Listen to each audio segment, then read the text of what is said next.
In this week's The Horror Movie That Almost Was, we'll be looking at the Halloween sequel that never quite made it to production, Halloween 3D. The Halloween series has had many ups and downs over the years. Is Michael the living embodiment of pure evil? Is he a cult-controlled monster? Or is he a hulking redneck with some seriously dilapidated threads? Everyone has their preferred version of the character. This proposed film was actually going to be a sequel to Rob Zombie's Halloween 2. And to say that Rob Zombie's Halloween series is, well, divisive would be a bit of an understatement. Some people really enjoy the very dark and gritty entries with how much they expand upon the Michael Myers origin, while others just view it as low-yield trash. I'm sorry, Todd. Both viewpoints are entirely valid, and it really just comes down to taste. Hell, even Quentin Tarantino has come out in defense of the zombie films, praising their peck and paw aesthetic and the performances from Daeg Fair, Danielle Harris, and Brad Dourif. Unfortunately, the critics didn't agree, and the film received scathing reviews. After the critical derision of Zombie's second film, the series was put on pause, with Zombie even saying that he had no intention of returning to the franchise. This was likely due to the studio interference and Zombie lacking final cut. This resulted in a director's cut that proved to be quite different from what was released theatrically. In fact, both Zombie's theatrical cuts featured extensive reshoots, while his director's cuts use almost entirely footage shot during the original production. Not wanting to deal with the same process for a potential third film, Zombie opted out entirely. But executives at Dimension Films were not going to let Zombie's departure sway them from keeping the train rolling on, especially when they wanted that train to be in glorious 3D. Enter Todd Farmer and Patrick Lucier. The filmmaking duo had teamed up prior on My Bloody Valentine 3D, a film that exceeded all expectations and provided a worthwhile remake amongst the 3D craze. They were in the midst of prepping their Nick Cage starring Drive Angry, another 3D venture. A major factor in getting their Halloween sequel made was simple. Can you write and shoot this film in a mere 3 months and make it in 3D? What film could possibly be made from start to finish in only a few months' time? Well, according to the optimistic pitch by Farmer and Lussier, their version of Halloween 3D checked all the boxes. I'm sure you're wondering just which characters and actors would be joining Halloween 3D. Thankfully, we have quite the reliable source on that. So everything happened very quickly. I believe they had talked to Tyler first and foremost, that Malik had talked to him. I think Malik reached out to Scout as well. You know, we had originally wanted to make Laurie's character even more of a thing in the movie. They had asked to make less of Laurie. That's why we added the other female lead character. Right. Oh, we talked to Tom Atkins, because Tom was going to play the doctor, who has one of the best 3D death scenes ever with his head floating in a fish tank. And he loved that. He was very excited for that to happen. The script was well liked, yet production halted, deciding to revisit the film after Drive Angry was completed. Unfortunately, that never seemed to happen. With time, the 3D trend started disappearing until it had died completely. And the more time that passed, the more Rob Zombie's Halloween was put in the rearview mirror. This was a problem, given that Halloween 3D was a direct sequel to his series. In fact, the beginning of the proposed film even took place at the end of Halloween 2, in the shed with Laurie, Michael, and Loomis. Now, from here, there are two things that need to be clarified. This script would follow the theatrical ending of Halloween 2, and as it currently stands, this version of the film isn't nearly as widely available. The director's cut has become the preferred version, mostly due to Zombie's insistence. In this cut, Michael stabs the crap out of Loomis, then walks out, getting shot a ridiculous amount by the cops. And then oh, wait. Still going? Wow, still going? Okay, this is getting... Wait. Are we done? Okay, so... Then Laurie stumbles out, knife in tow, and also gets shot.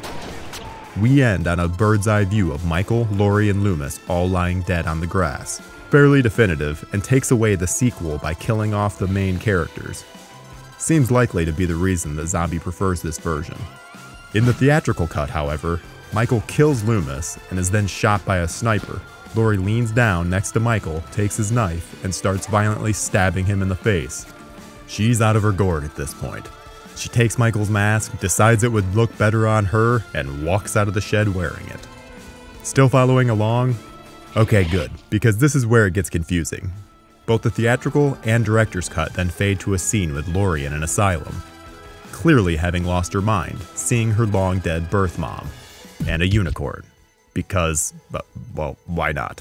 While the director's cut makes this asylum scene more metaphorical, the theatrical cut leaves us with the idea that Laurie has gone crazy and is now in a mental hospital. That's the ending that Farmer and Lussier are going with for their film. Only, not quite. Confused yet? Don't worry, it gets simpler.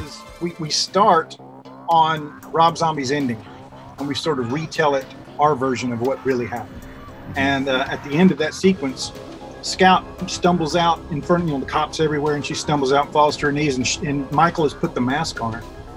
So she's wearing the mask, and she pulls the mask off, and as she does, we go from 2D to 3D, and that was his idea. So the movie opens in 2D, and the moment we start our story, it goes 3D. I thought that was great. In the Halloween 3D version of events, Loomis was stabbed to death by Laurie, who was in a deep psychosis. For a while there, we were trying to figure out if we could keep Loomis because we were both fans of Malcolm McDowell, and then we realized that that wasn't going to work. I'm sure you're wondering, what happened to Michael? Well, while the cops close in on the shed, Michael escapes the building through a small hole in the floor.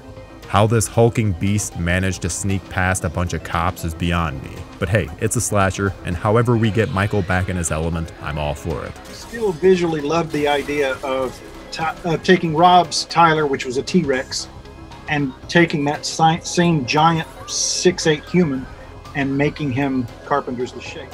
One aspect of the script that's very interesting is the dynamic between Michael and Laurie. It continues the idea that Michael doesn't want to kill Laurie per se, he just wants to have his family back together. So he attacks the cop car that is escorting Laurie, and she goes with him, willingly. This could be due to the psychosis we see her succumbing to throughout Zombie's second outing, or it could be a nod back to Jamie Lloyd from the Thorn trilogy. Either way, it's an unexpected team-up that leaves you wanting more. Unfortunately, this is right at the beginning of the script. Michael and Laurie are separated, and we're left with what would be a fairly standard slasher movie that moves from a cemetery to an asylum to some fall concert complete with a giant pumpkin. There's a lot going on in this story, and if you came for grisly kills, Farmer and Lussier really brought them in style. They made sure to bring back a key element of what works so well in zombies films, a giant, terrifying killer that barrels through his victims like he's going to the Olympics for murdering as harshly as possible.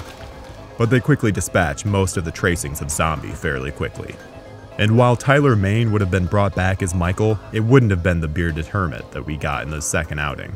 Instead, Halloween 3D would feature the more traditional form of the Shape, with the classic white mask and blue coveralls. This was meant to be closer to Carpenter's Michael Myers, while still maintaining a connection with Zombie's film with recurring actors. Unfortunately, the film never entered production, and we were never able to see what Halloween 3D would have looked like. This one's one I regret because I really felt like this would have been fun. Plus, I wouldn't have had to take my pants off, so this would have been great. Lucier and Farmer went on to make Drive Angry in 2012 and Trick in 2019, and seemingly left the Halloween franchise behind them. Once the potential 3D sequel was shelved, the idea of a Halloween sequel was dead in the water. The more time that passed, the more the idea of a sequel to the zombie films lost its appeal. Would audiences even want to follow along with that timeline? Or should they just continue the series from the other canon and just make another Michael Myers entry? This idea was toyed with for a bit, as Patrick Melton and Marcus Dunstan signed on for a film titled Halloween Returns. This went the way of Halloween 3D and never quite saw the light of day, although, unlike the Farmer and Lussier script, which is rather hard to find, the Dunstan-Melton script is very widely available, and may just be a video for another time. Thankfully, Blumhouse stepped in and produced the film we now know as, well, Halloween. Yeah, that name kinda confuses things. Either way, we got Jamie Lee Curtis back in her legendary role as Laurie Strode, John Carpenter back to consult/compose the score, and fresh voices from David Gordon Green and Danny McBride. So who knows if we would have gotten this wonderful film if Halloween 3D was actually able to go through. But with all the what-ifs involved, it's hard not to be at least a little curious.